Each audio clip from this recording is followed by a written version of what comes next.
Today we're going from zero to hero. We're going to show you how to set up your next Dungeons & Dragons campaign for success with an awesome Session Zero.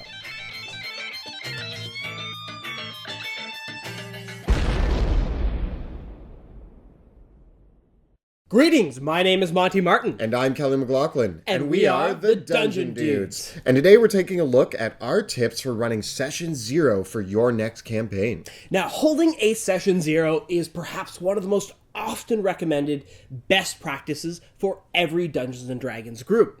There's a lot that goes into the Session Zero, though, so Monty and myself are going to discuss today our pro tips and tricks to really get the game going in your next Session Zero. With that, let's get rolling. So what is Session Zero? Well, many people have heard of Session Zero before. It's almost impossible to talk about Dungeons & Dragons or even roll a d20 anymore on the internet without someone immediately chiming in and saying that a Session Zero is a good idea. But what exactly is it, and what are you supposed to do during a Session Zero? A Session Zero is where the DM and the players meet up for the first time to discuss the expectations of the new adventure that they're about to set out on. Session Zero is a special game session that is held before the campaign proper begins. There's no anticipation that you'll actually be playing D&D in its traditionally realized form. The things like exploring dungeons, having combat encounters, role-playing with non-player characters, these are put aside so the focus can be on hashing out the details of the social dynamics of your group, the rules and house rules for the campaign, and creating the characters and deciding on the campaign premise. This is also a great time to decide who's going to bring snacks and when and where is the game going to be happening. Session Zero is all about setting expectations. As far as we can tell, the idea of a Session Zero has existed for a really long time, but it's only been recently that it's been called Session Zero. As far as we can tell, Session Zero kind of evolved out of the idea of a character creation night. Creating characters for a role-playing game campaign can be a time-consuming process. There's a lot of factors in character generation, world building, setting up the campaign premise. It turns out that doing character creation and having a conversation about expectations is a great way to prevent many of the common issues that plague RPG groups.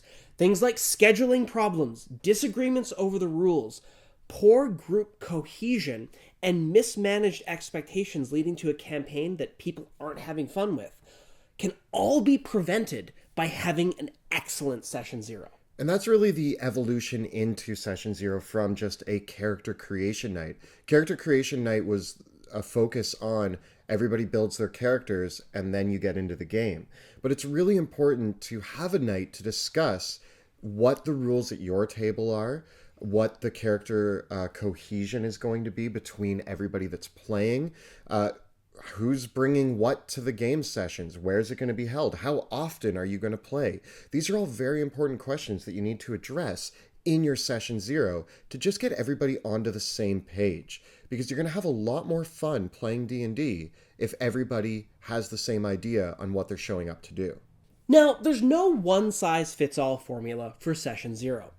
A Session Zero held between brand new players and a new dungeon master who've never played D&D together before is going to be really, really different and need to address some different things than a Session Zero that's held by a group of friends who have been playing Dungeons & Dragons together for decades. That said, there's a few key things that we think that every Session Zero needs to address at least a little bit, and we're going to cover those in detail. And this all boils down to 5 main things that we think that every D&D group should look at when getting ready for Session Zero. Get to know each other. Determine the schedule. Agree on the rules and role-playing. Establish the campaign premise. Finally, create your characters. These 5 things are the things that will make up almost every Session Zero. So moving on to our first point, get to know each other. One of the biggest pitfalls that Dungeons & Dragons players have is assuming that everybody has the same preferences, desires, and interests in the Dungeons & Dragons game. And this simply isn't true. People have fun in different ways and get excited about different things in D&D. Personally, I am a big fan of role-playing. Role-playing is my favorite aspect, the social aspect of being a different character and kind of working my way through the stories that are presented to me. That's my favorite part. Above combat, above exploration, I love role-playing a character. Other players just want to have a laid-back environment where they can slay some orcs and maybe solve a few puzzles. Having a conversation about what everyone's preferences are, what kind of style of campaign worlds that they enjoy playing in, what kind of characters they enjoy creating is really, really important, especially if you're playing with people that you've never played Dungeons & Dragons with before. But even if you're playing with a group of old friends, this can be a really great time to discuss the things that you've never tried or never done. What I like to do here is just start by asking my players a few questions about their preferences with Dungeons & Dragons. One mistake that you might make is asking upfront questions like, do you prefer combat or social aspects or exploration? I one time attempted to give my group a list of options and say, pick the one that is your favorite. They actually added another option to that list that said all of the above, and they all picked that one, which really accomplished nothing for me as a DM in determining whether I should add more combat to my game, add more social encounters. It really kind of just left me up in the air and them saying, we like to play D&D, so keep doing that. Instead of using a questionnaire, I find that this is a better opportunity to ask really pointed questions of the players and then really listen to them as a dungeon master. I like to ask questions like, what is your favorite thing about Dungeons & Dragons? Or what is one thing that you've always wanted to do in Dungeons & Dragons but never done before? You're going to get some really interesting answers here that are going to reveal to you a lot more about your players and their preferences than if you just simply ask them a questionnaire or had them rate their answers. For example, if a player answers the question, what have you never done in D&D before that you've always wanted to do, with an answer of, I've never slain a god before. To me, that paints a very vivid picture of somebody who enjoys combat, enjoys fighting epic monsters, and enjoys a narrative that pushes the limits of what you're capable of doing in D&D. On the other hand, if the player answers the question by saying, I've never built a castle before, that's a very different player that has some very different desires about Dungeons & Dragons. Other great questions to ask are, what are you excited about in this upcoming campaign? Or why do you love Dungeons & Dragons? These questions can reveal so many insights for you as a DM to then place into your campaign to make it better for the players joining you. Sometimes, though, the answers to these questions reveal that there's a deep divide in your group. You might have two players that are interested in a high social intrigue political campaign, and two others that just want to hack and slash dungeon crawl. It is really difficult to make players with those divergent interests happy in the campaign at the same time. And sometimes it might reveal that you've got a difficult decision and might need to split the group so that people can get the campaign they really want to play. At the same time, I would say that when answering these questions, you might get somebody who's really, really gung-ho about combat, somebody else who's really, really excited about the social aspects. That doesn't mean that they can't enjoy the same campaign either. There is this kind of level, for example, when I talked about myself enjoying the social aspects, it doesn't mean that I don't like to throw down spells in combat. It just means that I get really excited when I get to use the social aspect of the game. So for me, a campaign that is combat heavy, as long as there are those social moments peppered in, I will be satisfied because I have fun with all aspects of the game. So when you're listening to your party, also be aware that you don't have to divide them because of differing opinions. Another thing that can be a really important thing to discuss is if there are any things that your players don't like or aren't interested in. If perhaps you're interested in running a campaign about kingdom building with a very complex subsystem for running the nation, and your players really aren't interested in that, and they tell you, we just want to keep a simple campaign, that's good things to know right now. The next thing you need to do is determine your schedule. Determining the schedule is probably one of the single most important things that needs to be done during Session Zero, and also one of the ones that rarely gets the attention that it needs. And this is for one simple reason. Nothing ends more Dungeons & Dragons campaigns in disappointment than a scheduling nightmare. There's nothing worse as a DM than putting hours of work into setting up the next chapter of your campaign, trying to get everybody together, and then realizing that at the last minute, 2 or 3 people in your group can't make it, and all of a sudden it's months before you're able to play again. This can make everybody at the table lose interest in the campaign, forget what's going on in the story, or even just get angry and upset about what's happening. Why can't this person make it? Why can't we schedule a night? Why are we even playing D&D? I've heard these things from people trying to get together to play Dungeons and Dragons. It's utterly demoralizing for a DM when you've spent so much time planning your campaign only to have a few players cancel at the last minute.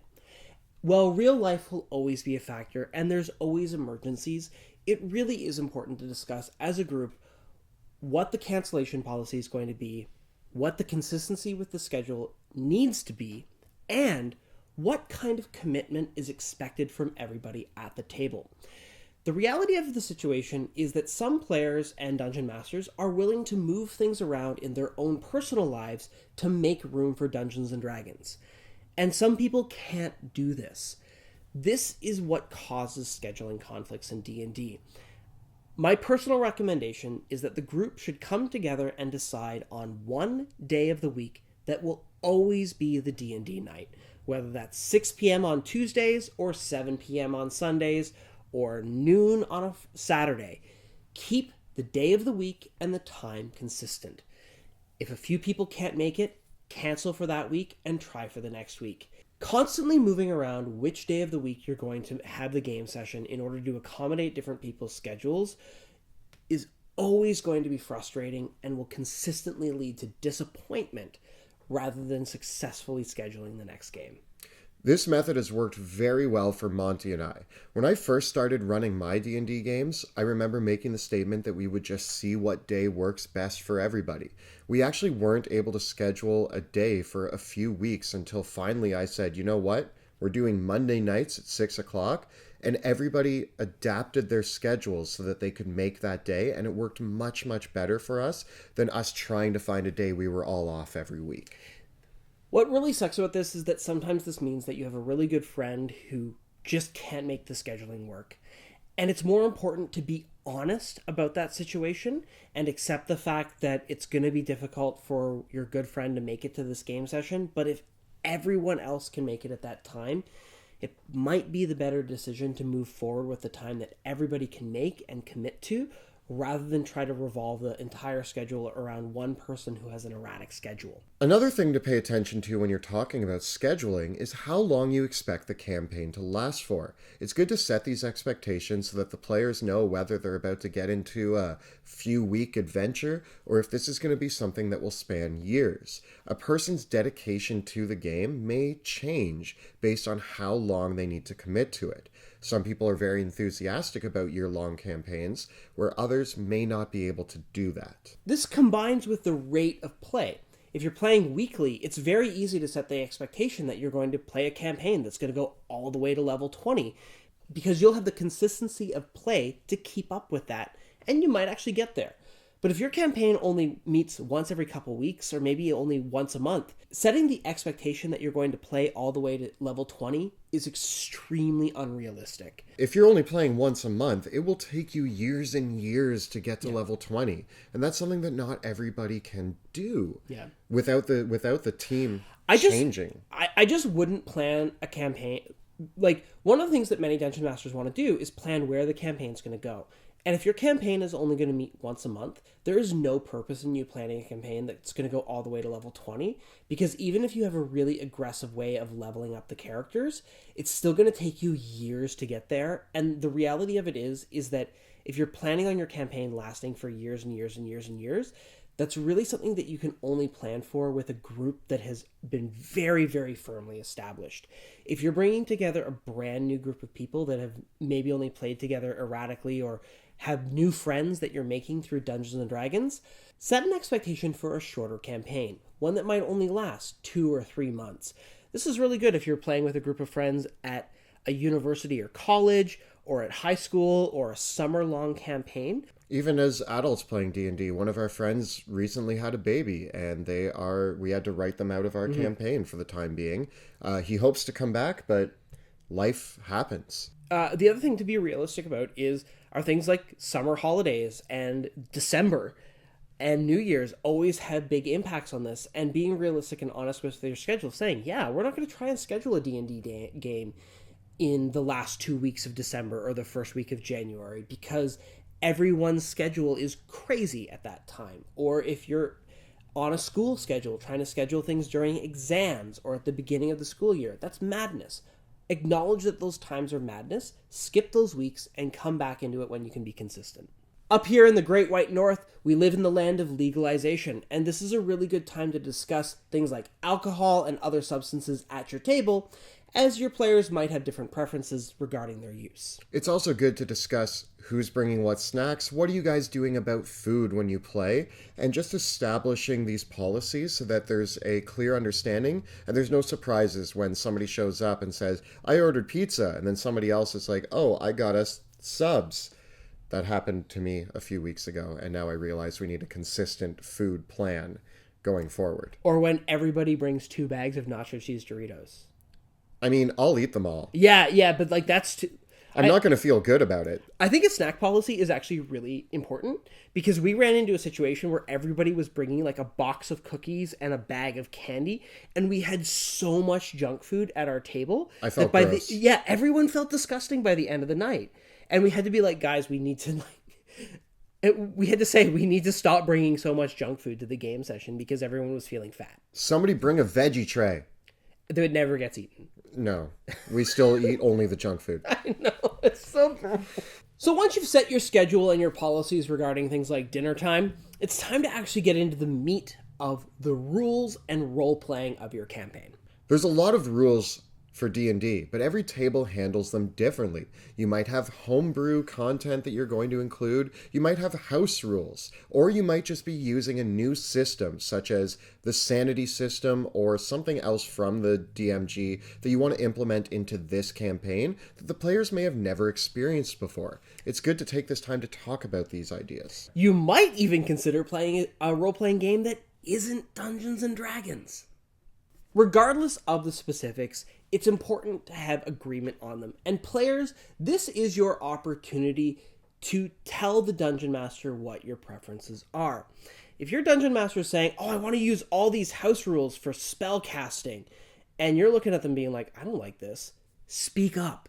Be honest. This is the time to change things before they become a problem later. If the Dungeon Master is saying, oh, I love this critical fumble table that I just generated, and you're seeing all the results on there going, wow, this is really lethal. This is the time to discuss these things rather than 4 sessions in when someone's rolled a string of critical ones and is now having their character decapitated by their own greatsword. The DM may also have some ideas on what character options they're going to allow or not allow in their game. It's important to be aware of this before you come up with some unearthed arcana race and class combination that the DM says, I don't really think that fits our setting. This is also a good time to discuss expectations about what is the power level of the characters. Is it okay if people min-max their characters, or are there certain expectations regarding role-playing out multi-classing? How is the DM going to handle things like alignment and illusions? Are you going to use miniatures and a map, or are you just going to stick to theater of the mind? There's a lot of things to consider here, and the list can go on and on. It's important to address a few of these sticky issues in the rules, and in fact, one of the most important ones is going to be just how stringent you're going to be with the rules at the table. Are things going to run by the book, or are you going to be open to a lot of in-the-moment improvisation? And this goes hand in hand with the style of role-playing that you're going to be using at the table. Are all the players expected to adopt an accent and speak in character all the time? Or are you going to have a more laid-back environment where it's appropriate to describe your character's actions in the third person? Finally, you want to make sure that you set the guidelines for any social rules that you have at your table. You want to make sure that all the players around the table treat each other with respect. Some of these things might be simple house ruling things, like please remember to put a coaster down for your drinks and not on the game mat, or be careful with the miniatures. Or don't roll metal dice on the wooden table. If there's any other preferences with regards to rules or policies, now's the time to discuss them. Make sure that those things are all very clearly set now so that there's not an ugly surprise a couple sessions in when someone wants to do something or try something or does something that the other players were hoping wasn't going to be a part of the game. The next thing you're going to want to look at is establishing your campaign premise. Now, often this process begins before Session 0, when the Dungeon Master says, "Hey, I want to run Dungeons & Dragons. I've been thinking about running this awesome module, or setting it in the Eberron setting, or I want to run Curse of Strahd, or I have an awesome homebrew idea for a campaign in mind." You might include handouts as a DM to let your players know what you're thinking and what some of the key locations or areas or places that they might explore might be.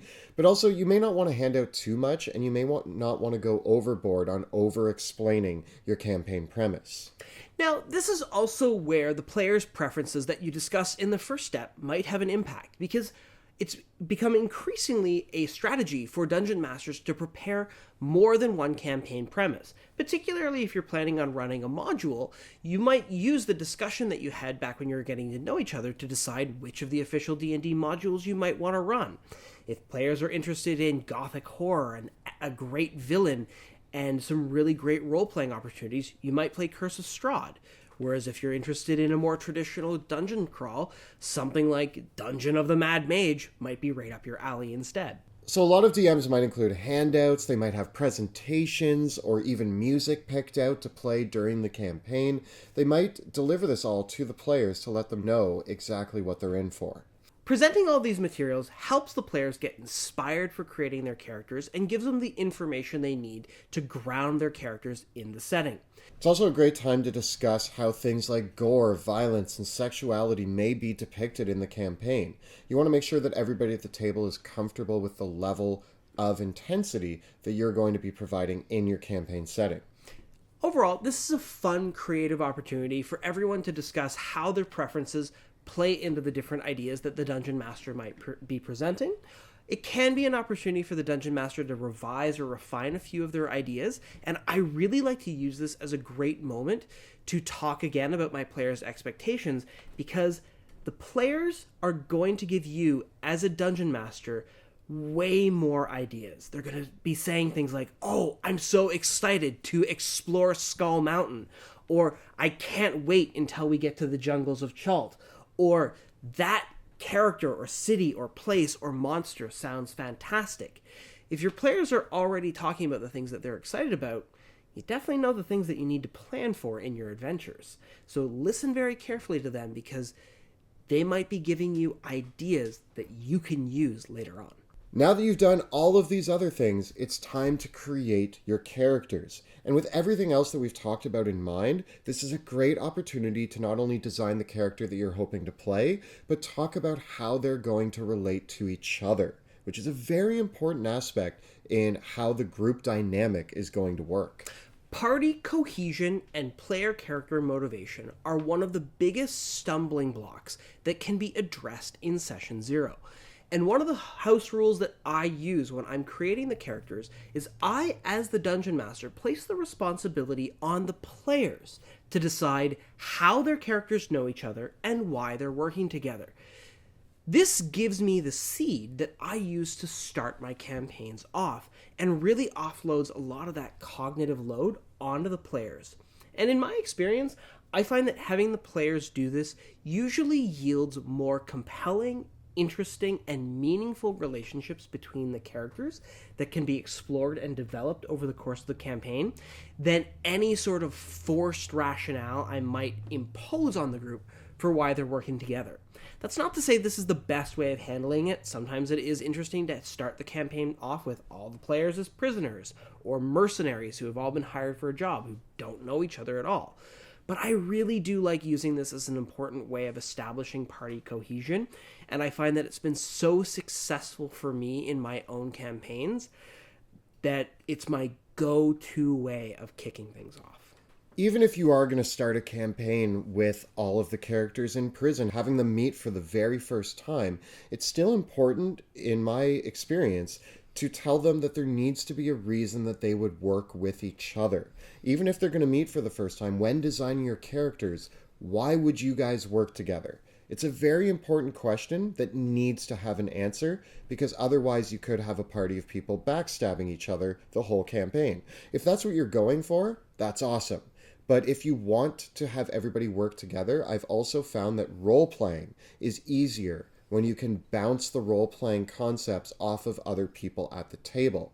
If two people at the table have a history together with their character backstories, it's much easier to bounce the role-playing back and forth, giving both people an opportunity to help each other out in building their characters up. One thing that's really important in this stage is thinking about the characters in relationship to the campaign premise, and again, the expectations that you set earlier on when you were discussing your preferences. I've often told my players very explicitly that a character that isn't willing to get their hands dirty, or a character that isn't willing to get on the wrong side of the law, or whatever idea might conflict with the premise, isn't appropriate for the campaign.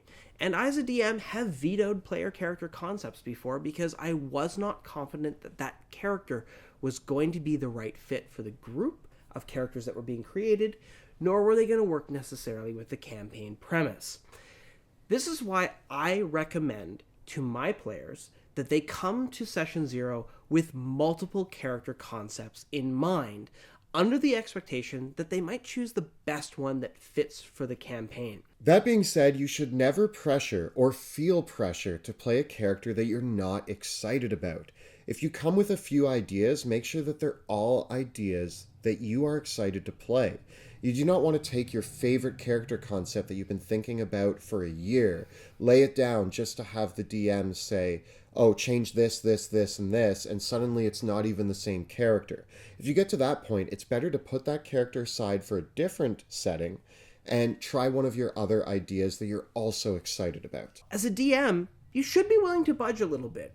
I, as a DM, had a little bit of resistance to characters playing Tabaxi or Aarakocra or Turtles in my campaign, until I came around and allowed a player to play one, and it turned out that it had a fantastic bearing on the setting itself and transformed my world in a way that I never expected to. So it's important for both players and dungeon masters to be a little bit open-minded, particularly if the players have very strong preferences. Maybe you as a DM are working on a campaign premise for a gritty, low magic setting where you're adding additional rules for madness and chaos to really capture the dangerous feeling of magic, but your players are telling you that they're excited about being a spell-slinging wizard, an elemental sorcerer, a demon-packed sworn warlock, and a druid, and they're all really excited about spellcasting, and the shackle of these rules on their characters really isn't going to let their concepts fly. That's a case where you might need to go back a few steps and renegotiate things to make sure that everyone's going to get what they want out of the campaign and their characters. It's really important that when you're coming out of the character creation phase, that everybody at the table has a clear idea on their goals, their motivations, their relationships with each other, and anything else that's going to help feed into being prepared to take part in the adventure. This is going to create some really great role-playing situations and really going to foster a lot of creativity and enjoyment in your campaign. At the same time, with all of these things, be careful about going overboard and creating more work for yourself. As a dungeon master, if you're presenting a 30-page campaign premise that has tons of details about lore events that happened 10,000 years ago and conflicts about the creation of the world, or as a player character you've written a small novel for your character backstory, you might have done too much. And part of the magic of Dungeons & Dragons is the discovery and development that happens in actual play. The reason why Session 0 is a special experience is that we get to work together to hash out really interesting details and plant some fantastic seeds.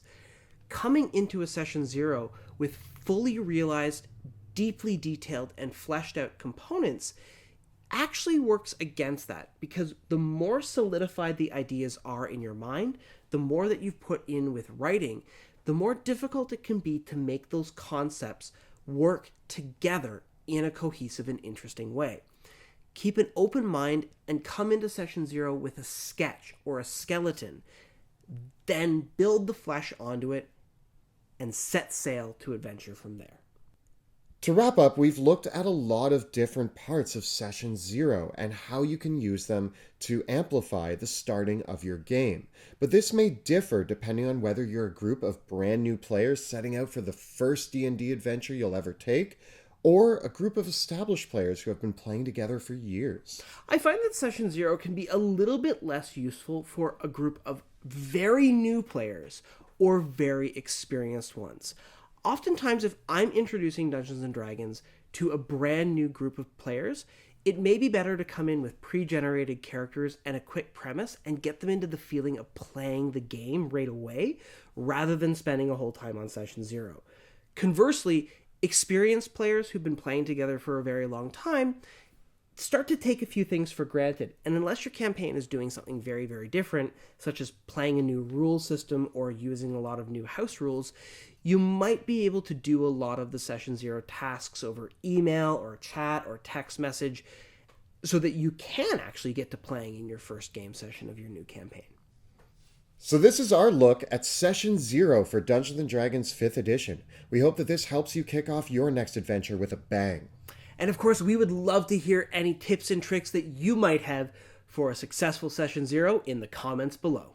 Of course, if you want to watch our live campaign, Dungeons of Drakkenheim, you can check that out on Twitch. The campaign airs every Tuesday night at 6 p.m. Eastern Time at twitch.tv/dungeon_dudes. And if you need some adventure ideas to start your next campaign, you can check out our video on 5 ways to start an adventure right up over here. And if you're looking to develop your DM philosophy a little bit more, you can check out our 10 Principles for Dungeon Masters right up over here. Please subscribe to our channel so that you never miss an episode. Thank you so much for watching, and we'll see you next time in the dungeon.